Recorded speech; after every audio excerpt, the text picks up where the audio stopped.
I get asked regularly,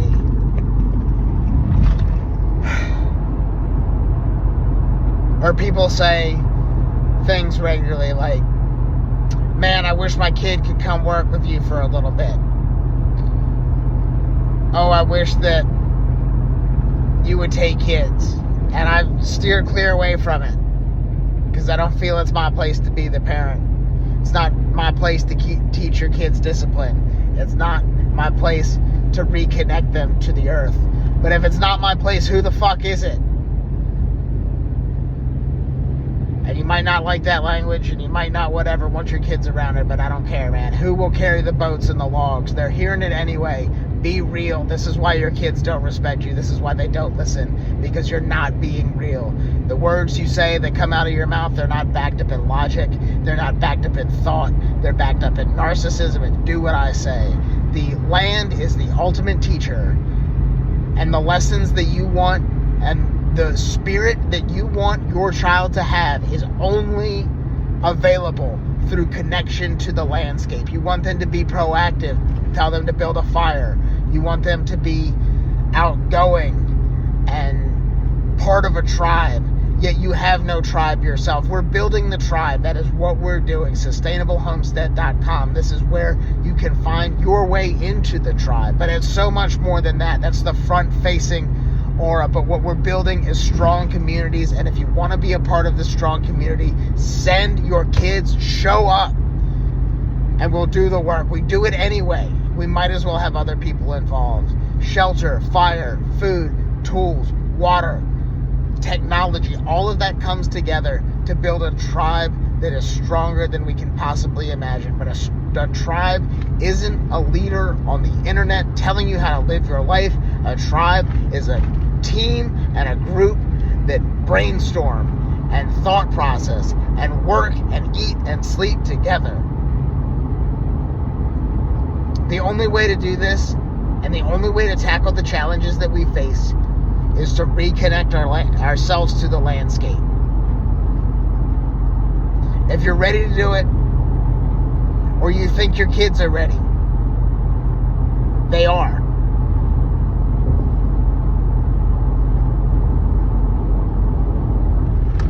The question is, am I ready? And the answer is no. I'll never be ready. And that's been the problem. For 12 years, I've said, oh, when I get this project done, I'll be ready. When I finish the fencing, I'll be ready. When I build showers and bathrooms, I'll be ready to have students. I'm ready now. I've been ready the whole time. The lessons are in the journey that we're making, and we're now making together. I invite you to be a part of the tribe. Be part of the journey. The world seems crazy, but the fires will burn and the rivers will flow. And in that, I take solace and comfort in knowing that we are the Sustainable Homestead. We will continue to sustain. Existence is resistance. But so much more than that. I think about the story of the Alcatraz occupation. This is a story that most people do not know because it's been hidden from your history. When we look at history, the government has never upheld a treaty that it has signed. And so the Alcatraz occupation, there was a treaty that said that after a certain amount of time that the government land goes unused, that land reverts control to the natives. Alcatraz fell under this treaty, and it sat abandoned and unused for who knows how long, until a group of native tribesmen took over Alcatraz Island, where they were laid in occupation and said, this is our land. And for 19 months, a year and a half and a little bit, those natives occupied the land that was otherwise barren. You see The Rock with Nicolas Cage and Sean Connery. You see the barren landscape as he raises his arms at the end of the movie. Ladies and gentlemen, welcome to the Rock. A rock is supposed to be unsustainable. It's just a rock. But these native men lived for 19 months and defeated arguably the most technologically advanced military of its time. Just by saying no. Existence is resistance. At the end of that 19 months, the government said, okay, you win. In exchange for Alcatraz Island, we'll give you 600 acres of prime farmland in the Sacramento Valley. This land would come to be DQU University. The Eagle and the Condor.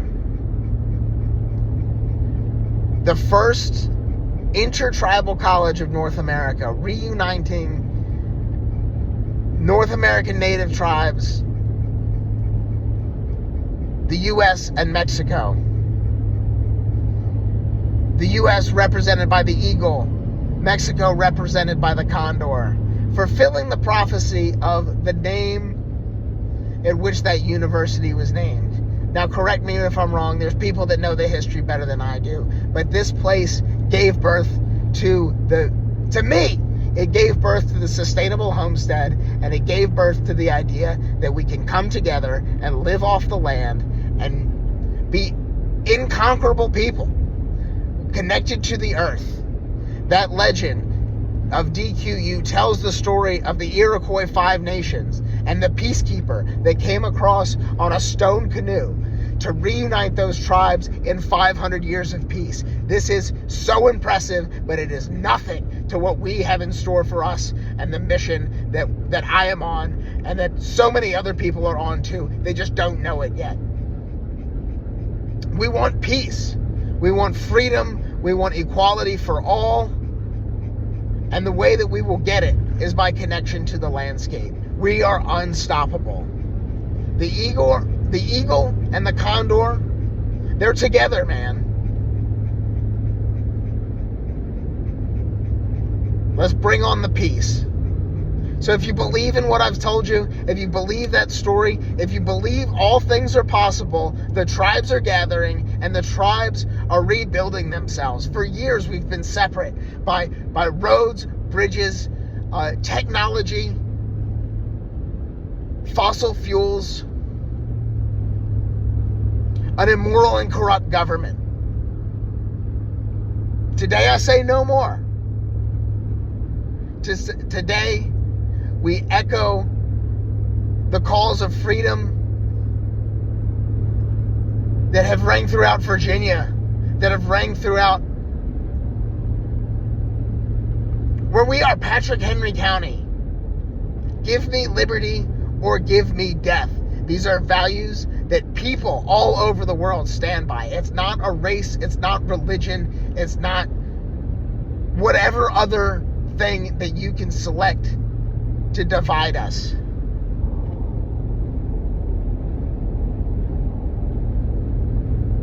If you listen this long, you're a true believer.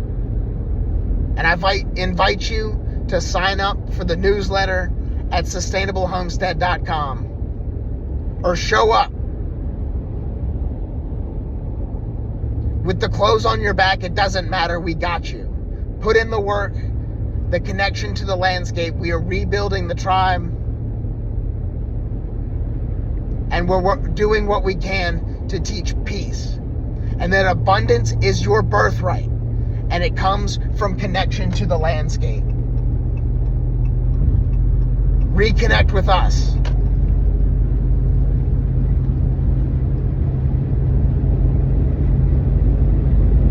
Because we truly face the decision now. We can reconnect as a people, or we can walk to the fire of doom. Those are the only choices.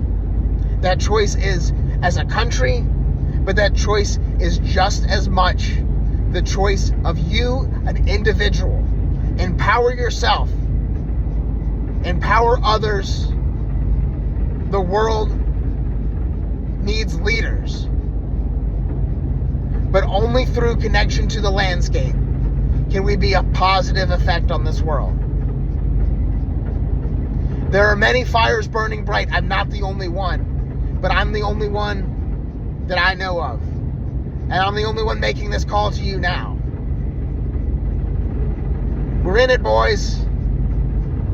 Let's carry the boats. Let's carry the logs. Chop wood, carry water. If you want to know the love of the Creator, chop wood and carry water. Amen.